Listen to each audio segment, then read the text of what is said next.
में आगे बढ़ते हैं, हम यहाँ पर आपको दिखाते हैं कि करीब 2 हफ्ते के बाद उत्तर प्रदेश में पावन सावन के महीने के साथ ही कांवड़ यात्रा की भव्य शुरुआत होने वाली है।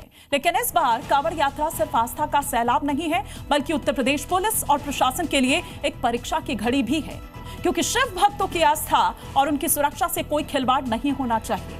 कांवड़ के रास्ते पर साजिश बर्दाश्त नहीं। ढाबा या रेस्टोरेंट जो भी चलाना है तो पहचान तो बतानी होगी। सावन का महीना और चारों तरफ गूंजते महादेव के जयकारे। अब से कुछ दिन बाद प्रदेश की सड़कें शिव भक्तों के स्वागत के लिए सज जाएंगी।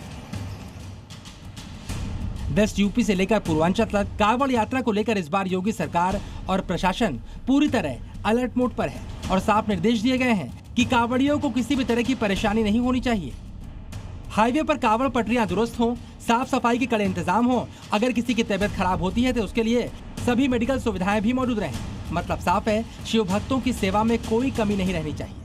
लेकिन इस बार सुरक्षा और व्यवस्था को लेकर नियम बेहद सख्त हैं। कांवड़ रूट पर पड़ने वाली मीट की दुकानें पूरी तरह से प्रतिबंधित कर दी गई। साथ ही कानून व्यवस्था बनाए रखने के लिए रूट पर मौजूद सभी दुकानदारों और ठेले वालों को पारदर्शी व्यवस्था बनाए रखने के निर्देश दिए गए। जब कोई व्यक्ति परिवार के साथ, अपनी माँ के साथ, अपनी बहन के साथ, अपने परिवार के साथ होता है और गणेश ढाबा लिखा हुआ है और उसके अंदर नॉनवेज मिलता है तो विवाद का कारण बनता है। तो ये चीजें बिल्कुल ना पहले बर्दाश्त हुई है, आगे बर्दाश्त होंगी। आस्था के इस महाकुंभ में खलल डालने की कोशिश करने वाले शरारती तत्वों के लिए पुलिस का चक्रव्यूह तैयार है। पूरे कांवड़ रूट को सेक्टर्स और जोन में बांटने की तैयारी है। चप्पे चप्पे पर भारी पुलिस बल के साथ पीएसी, आरएएफ और पैरामिलिट्री फोर्स के जवान तैनात किए जाएंगे। संवेदनशील इलाकों में एटीएस की टीमें भी गुप्त रूप से नजर रखेंगी।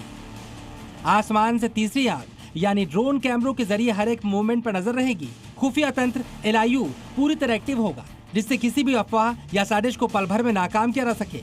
24 घंटे काम करने वाले हाईटेक कंट्रोल रूम बनेंगे, जहां से सभी सीसीटीवी को कंट्रोल किया जाएगा और वहां से पल पल की मॉनिटरिंग भी होगी। भक्ति भी और सुरक्षा भी, इसी मंत्र के साथ यूपी सरकार और प्रशासन इस बार की कांवड़ यात्रा को ऐतिहासिक और शांतिपूर्ण बनाने में जुटा हुआ है। पुलिस की मुस्तैदी ने साफ कर दिया है कि आस्था के इस सफर में विघ्न डालने वालों की अब खैर नहीं।